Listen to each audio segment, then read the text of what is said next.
Bible আর কোরআনের মধ্যে আকাশ পাতাল পার্থক্য আছে। বোকা নাকি যে মুসলমানকে বলবো বাইবেল পড়ো? তো আমি কি মিথ্যা বললাম আপনাকে? আপনি তো অপমান করছেন আপনার সেই লোকদের যারা প্রশ্ন করছে।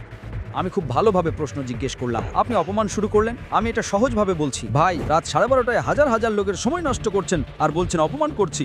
তো আমরা লোকদের সময় নষ্ট করতে চাই। আসসালামু আলাইকুম প্রিয় দর্শক, আশা করি আপনারা সকলে ভালো আছেন। তো প্রিয় দর্শক, একটা জাকির নায়ককে ফাঁসাতে এসে একজন ভাই নিজে ফেঁসে গেলেন। হ্যাঁ প্রিয় দর্শক, একটা জাকির নায়ক কঠিন অপমান করলেন সে ভাইটিকে। সে ভাইটির প্রশ্নটি ছিল যে, যেমন কোরআন বাদে এই 4টি গ্রন্থ না মানলে নিজেকে মুসলিম বলে দাবি করা যাবে না, তাহলে এই 4টি গ্রন্থের দোরাত, জহুর ও ইনজিল এই 4টি গ্রন্থ পড়তে কেন বলে না মসজিদে ইমামরা?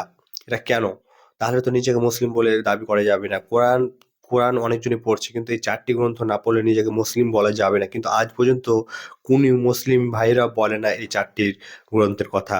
তো চলুন এই 4টি কি গ্রন্থের কথা তো ডাক্তার জাকির নায়ক মাসলা সে ভাইটির কঠিন উত্তর দেবেন। ডাক্তার জাকির নায়ককে উল্টাপাল্টা প্রশ্ন করেছেন, সেই ভাইটি একের পর এক প্রশ্ন করছেন, তর্ক বিতর্ক করছিলেন, কিন্তু ডাক্তার জাকির নায়ক শেষমেশে কঠিন অপমান করবেন সেই ভাইটিকে। তো ভিডিওকে সম্পূর্ণ লাস্ট পর্যন্ত দেখা একটা জাকির নায়ক কিন্তু খুবই সুন্দরভাবে উত্তর দিবেন ও খুব কঠিন অপমান করবেন, সে ভাইটি চুপ হয়ে যাবেন লাস্টের দিকে। তো ভিডিও শুরু করার আগে আপনার যদি এরকম ইসলামী পর্যায়ে ভিডিও দেখতে চান তো অতি অবশ্যই আমাদের আল্লাহ চ্যানেলকে সাবস্ক্রাইব করবেন। চলুন ডাক্তার জাকির নায়ক কি উত্তর দিলেন আমরা শুনে আসি। আসসালামু আলাইকুম। আমার নাম ইমরান গিল এবং পেশায় আমি একজন শিক্ষক, লাহোর থেকে এসেছি। আমার প্রশ্ন হলো, আমি বাইবেল মুকাদ্দাস, পবিত্র বাইবেল বহুবার অধ্যয়ন করেছি এবং যেহেতু আমি থিওলজির ছাত্র তাই আমি কুরআন মজিদও অধ্যয়ন করেছি। এবং এতে যখন আমি কুরআন মজিদ অধ্যয়ন করলাম তখন জানতে পারলাম।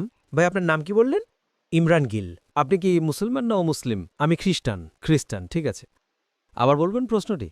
জি, আমি এটা বলতে চাইছি যে আমি একজন শিক্ষক, থিওলজির শিক্ষক এবং বাইবেল মুকাদ্দাসের পাশাপাশি আমি কুরআন মজিদও অধ্যয়ন করেছি। কিন্তু আমি দেখেছি সেখানে এমন অনেক আয়াত আছে যেখানে বলা হয়েছে যে ইনজিল, তৌরাত এবং জবুরে হেদায়েত আছে, নূর আছে, রাস্তা আছে, সহজ সরল পথ আছে, সূরা মায়েদা আছে, সূরা আম্বিয়া আছে, সূরা মুমিনুন আছে। তো তারপর যদি এমন হয় তবে কেন এমন শিক্ষা দেওয়া হয় যে একদিকে মুসলমানরা বলে যতক্ষণ না এই 4টি কিতাবের উপর ঈমান আনবে আমরা মুমিন নই, মুসলমান নই, কিন্তু অন্যদিকে এগুলো পড়ে না কেন? কারণ এগুলো আপনাদের ইসলামিক কিতাব, আপনারা এগুলোর উপর ঈমান আনা ছাড়া মুসলমান নন। তো তারপর পড়েন না কেন? এবং আমাদের মাওলানা সাহেবরা কেন মুসলমানদের নিরুৎসাহিত করেন যে এই কিতাবগুলো আপনারা পড়বেন না? মাশাআল্লাহ, ভাই ইমরানের খুব ভালো প্রশ্ন, একদম পরিষ্কার। তিনি বলছেন যে কোরআন মজিদে অনেক জায়গায় উল্লেখ আছে তৌরাত, জবুর, ইনজিল হেদায়েতের কিতাব। একদম ঠিক বলছেন, 100 ভাগ। মায়দা, বাকারা অনেক জায়গায়, একদম ঠিক। ওনার বক্তব্য হলো যে যদি আপনারা মানেন এগুলো কিতাব, তবে মুসলমানের মাওলানারা মুসলমানকে পড়তে কেন বলেন না? কারণ এই কিতাবগুলো বর্তমানে আর নেই। তৌরাত, জবুর, ইনজিল আর নেই। এখন যা আছে তা এগুলোর বিকৃত রূপ। আজকের দিনে আপনি শিক্ষক, আমি ছাত্র। আপনি শিক্ষক তো, আমি তুলনামূলক ধর্মতত্ত্বের ছাত্র। যা কোরআনে লেখা আছে যে ইনজিল আল্লাহর ওহী, আমরা মানি ইনজিলকে আল্লাহর কালাম, বাইবেলকে নয়। বাইবেল কি? বাইবেলের শব্দটা কোথা থেকে এসেছে? বিবলস শব্দ থেকে। বিবলস মানে বইগুলোর বই, বুক অব বুকস, ঠিক কিনা? আপনি শিক্ষক, আমরা মানি।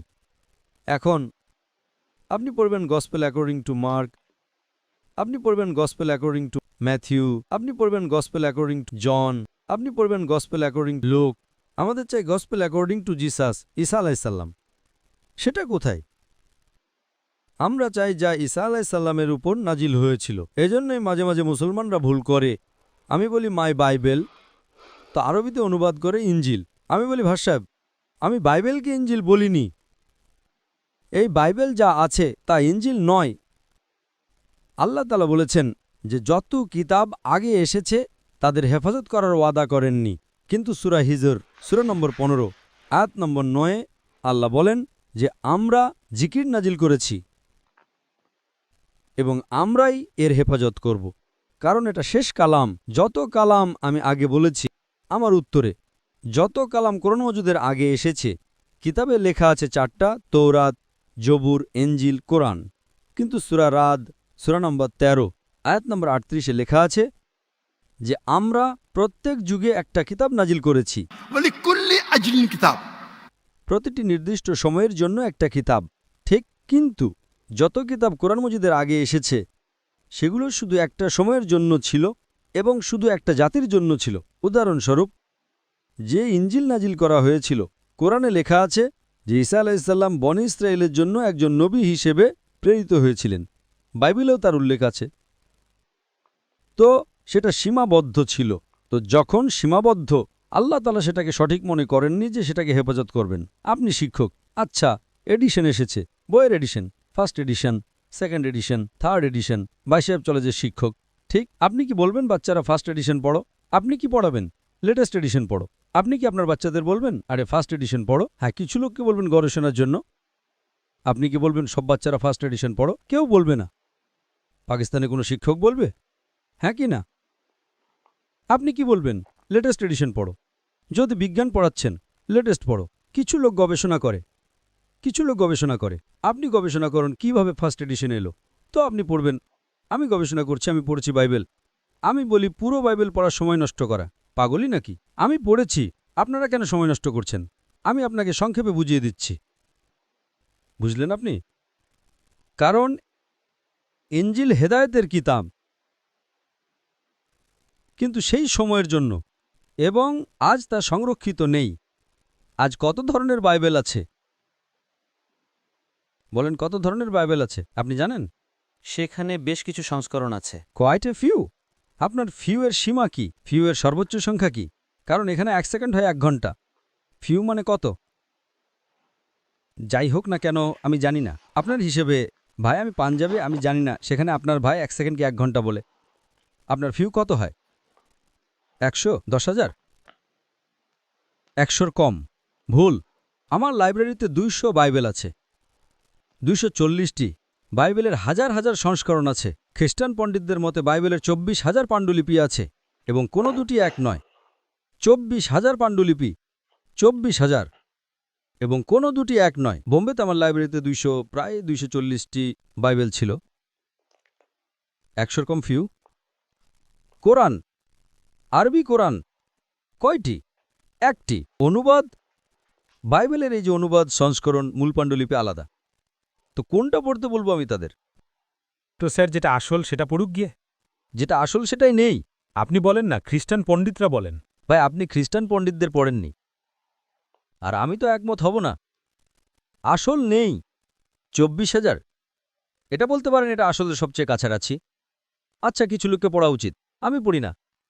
আমি জিজ্ঞেস করি আপনি কি স্কুলের ভিতরে বলবেন, কলেজে বলবেন ও ভাই সাহেব আজ বইয়ের 20তম সংস্করণ চলছে, আপনারা বিজ্ঞান পড়ছেন, 1 থেকে 20 সব পড়ো, বলবেন কি আপনি? হ্যাঁ, কিছু লোককে বলবেন যদি আপনাকে গবেষণা করতে হয় কিভাবে এডিশনগুলো এলো, তো সেটা তো আমি আছি না পড়ার জন্য। আমি কেন বাকি লোকদের বলবো? 200 কোটি মানুষকে। আপনি উত্তর পেয়ে গেছেন। কারণ এইসব কিতাব পরিবর্তন করা হয়েছে। কিন্তু স্যার, কুরআনে তো কোথাও লেখা নেই যে এটা পরিবর্তন হয়ে গেছে। একটি আয়াতও কুরআনে নেই যা বলে যে এটা পরিবর্তন হয়ে গেছে। বরং সেখানে তো ভালো ইতিবাচক শব্দে এতে পথ আছে, হেদায়েত আছে, নূর আছে, রাস্তা আছে, সহজ সরল পথ আছে। একটি আয়াত কি বললেন? একটি আয়াতও নেই পরিবর্তন হয়েছে। হাদিসে হয়তো থাকতে পারে, কিন্তু এখন আমি বলি, সূরা বাকারা সূরা নম্বর 2 আয়াত নম্বর 79। فويل للذين يكتبون الكتاب في أيديهم ثم يقولون هذا من عند الله ليشتروا به ثمنا قليلا। দুর্ভোগ তাদের জন্য যারা নিজ হাতে কিতাব লেখে এবং বলে এটা আল্লাহর পক্ষ থেকে। এটি কোরআনের আয়াত।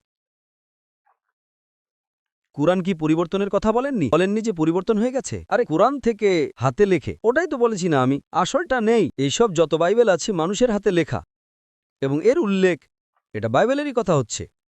এই উল্লেখ যা আছে তা বাইবেলেরই। স্যার, আমি কি কিছু বলতে পারি? না, আপনি বলতে পারেন না। দয়া করে বলবেন না। কারণ যদি আপনি ভালো অধ্যাপক হন, আমি 30 বার জিজ্ঞেস করেছি আপনি কি বলবেন এডিশন পড়তে? চুপ করে থাকুন, চুপ করে থাকুন। যদি আপনি শিক্ষক হন, আপনার বিজ্ঞানের 20তম সংস্করণ চলছে, আপনি কি আপনার ছাত্রদের বলবেন সব ছাত্রদের প্রথম 19 সংস্করণও পড়ো? উত্তরই দিচ্ছেন না। তার মানে আপনি সত্যবাদী মানুষ নন। মাফ করবেন, মাফ করবেন, আপনি হকের মানুষ নন। আপনি যখনই ফেসে গেলেন মুখই খোলেন না। দ্বিতীয় প্রশ্ন করেন একটা আয়াত দেখাও, আয়াত দেখালাম, চুপ করে বসে গেলেন। আরে ভাই, একটু তো স্বীকার করো। হ্যাঁ, দুঃখিত, আমি ভুল করেছি, বিষয় শেষ। সরি বললে মানুষ ছোট হয় না। স্যার আপনি নিজের মতো করে কথা বলছেন। আচ্ছা ভাই, কি পাঞ্জাবি শিখেছেন? আমি আপনাকে জিজ্ঞেস করছি, যদি আপনি বিজ্ঞান পড়তে যেতেন আর ২০তম সংস্করণ পড়ানো হতো, কি আপনার পাঞ্জাবে বলে স্বাস্থ্যমন্ত্রী, বেটা এখানে শিক্ষাও আছে, কি আপনারা শেখান যে আগের ১৯ সংস্করণও পড়ো? শেখান কি? এই দুটো যখন ফেঁসে যায় না, একজন বুদ্ধিমান মানুষ বলবে, অন্তত স্বীকার করবে আমি ফেঁসে গেছি, মানে কিছুটা তো বুদ্ধিমান। ওই বোকা মানুষ স্বীকার করবে না। পুরো দুনিয়ার সামনে করো, হাজার হাজার মানুষ আপনাকে দেখছে। স্যার আমি আপনাকে সম্মান করি, আমি চাই আপনি আমাকে সম্মান করেন। আপনি আমাকে সম্মান করছেন না। আমি একটা সহজ প্রশ্ন করেছি। আপনি একজন শিক্ষক হিসেবে, আমি শিক্ষক নই। আপনি কি আপনার ছাত্রকে প্রথম ১৯ সংস্করণ পড়তে বলবেন? মুখ খোলো, মুখ খোলো। কিন্তু সাধারণ বই আর বাইবেলের মধ্যে পার্থক্য নাই। যে কোনো বই হোক ভাই, বাইবেল আর কোরআনের মধ্যে পার্থক্য আছে না? একদম ঠিক। কেন? ভাষা। বাইবেল আর কোরআনের মধ্যে আকাশ পাতাল পার্থক্য আছে। আকাশ পাতাল পার্থক্য আছে। একদম ঠিক, একদম ঠিক। তো বোকা নাকি যে মুসলমানকে বলবো বাইবেল পড়ো? হ্যাঁ, যখন আপনাকে বিতর্ক করতে হবে, যখন দাওয়া করতে হবে, আমি আপনাকে শেখাবো কোন আয়াতগুলো পড়তে হবে। তো আমরা লোকদের সময় নষ্ট করতে চাই না। আপনি ফেসে যান। বাইবেলে তাতে পার্থক্য আছে। কি পার্থক্য আছে ভাই? এডিশনই। তো কোরআনে যা লেখা আছে যে মানুষ নিজ হাতে কিতাব লেখে এবং বলে এটা আল্লাহর কিতাব টাকা কামানোর জন্য। তো আল্লাহ তাআলা তাদের উপর লানত দিয়েছেন। আর আপনার মতো লোকেরা পড়ে আর বোকা বনে যায়। আমাদের মতো লোকেরা বিশ্লেষণ করে। আমরাও পড়ি, বাকি মুসলমানরা নয়। আমি পড়ি, বাকি মুসলমানদের পক্ষ থেকে আমি পড়ি। আমি ফরজে কিফায়া করছি। ফরজে কিফায়া। স্যার আপনার কথা মানবো নাকি কোরআন মজিদের কথা মানবো? কোরআন মজিদে লেখা আছে। কোরআন মজিদে লেখা আছে ভাই। আমি কোরআন মজিদের কথা বলছি। কোরআন মজিদ বলে কুনতুম খায়রা উম্মাতিন উখরিজাত লিন-নাস, যে মুসলমানরা মানুষকে হকের দিকে ডাকো। কোরআন মজিদ বলে তাআলাউ ইলা কালিমাতিন সাওয়াইন বাইনানা ওয়া বাইনাকুম। আসো সেই কথাই যা আমাদের ও তোমাদের মধ্যে এক। যদিও আপনার বাইবেল বদলে গেছে, তবুও আমি আপনার বাইবেল পড়ে সাদৃশ্য বের করি। আপনার পাদ্রী যদি কোরআনকে আক্রমণ করে তবে আমি ডিফেন্ড করি, নয়তো আমার আপনি দেখবেন আমার লেকচার আছে ইসলাম এবং খ্রিস্টান ধর্মের মধ্যে সাদৃশ্য, হিন্দু ধর্ম এবং ইসলামের মধ্যে সাদৃশ্য। আপনাদের উইলিয়াম ক্যাম্বেল আমেরিকা থেকে বই লিখেছিলেন যে কোরআনে ৩৮টি বৈজ্ঞানিক ভুল আছে। তো আমাকে বাধ্য হয়ে যেতে হলো। আমি তো এটা ২০০০ সাল, আমার বয়স মাত্র ৩৫ বছর ছিল তখন, এবং গিয়ে বিতর্ক করলাম আমি তার সাথে। আলহামদুলিল্লাহ তিনি স্টেজে স্বীকার করলেন, ডক্টর জাকির নায়েক বাইবেলে এত ভুল বের করেছেন, আমাকে আবার বাইবেল পড়তে হবে। সত্যবাদী মানুষ ছিলেন, আপনার মতো ছিলেন না। তো আমি কি মিথ্যা বললাম আপনাকে? আপনি তো অপমান করছেন আপনার সেই লোকদের যারা প্রশ্ন করছে। আমি খুব ভালোভাবে প্রশ্ন জিজ্ঞেস করলাম, আপনি অপমান শুরু করলেন। আমি এটা সহজভাবে বলছি ভাই, আপনি যে করছেন না, আপনি যা করছেন না, তর্ক করছেন। আমি আপনাকে সুযোগ দিচ্ছি, মাইক বন্ধ করছি না এতক্ষণ। রাত 12:30টায় কোনো খ্রিস্টান মিশনারি 20,000-এর সমাবেশে অনুমতি দেবে প্রশ্নোত্তর করার জন্য? তারা তো শুধু লেকচার দেয়। অপমান করছি? আপনি প্রশ্ন করলেন, আমি উত্তর দিলাম কি না? আপনি বললেন একটা আয়াত দেখাও, আমি জবাব দিলাম।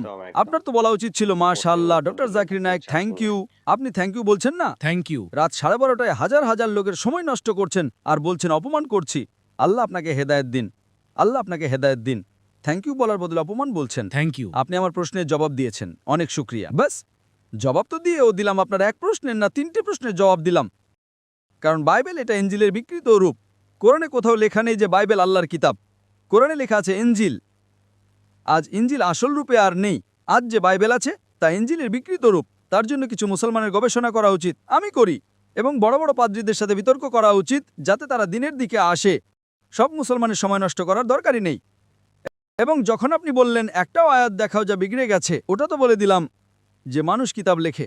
আপনার 2-3টি প্রশ্নের সবগুলির জবাব দিলাম। শেষে আপনি থ্যাংক ইউ বললেন। ভালো, আল্লাহ আপনাকে হেদায়েত দিন। আমি আপনাকে ভালোবাসি। আল্লাহ আপনাকে পথ দেখান যাতে আপনি সঠিক পথে আসেন। আপনাকে অনেক ধন্যবাদ। তো প্রিয় দর্শক, ডাক্তার জাকির নায়েকের সে ভাইটি উল্টাপাল্টা প্রশ্ন করছিলেন। ডাক্তার জাকির নায়েককে ফাঁসাতে এসে কিন্তু নিজেই ফেঁসে গেলেন। ডাক্তার জাকির নায়েক শেষমেশ সেই ভাইটিকে কিন্তু কঠিন অপমান করলেন। সে ভাইটি কিন্তু চুপ হয়ে গেছেন, মানে লজ্জিত ফিল করছিলেন নিজেকে।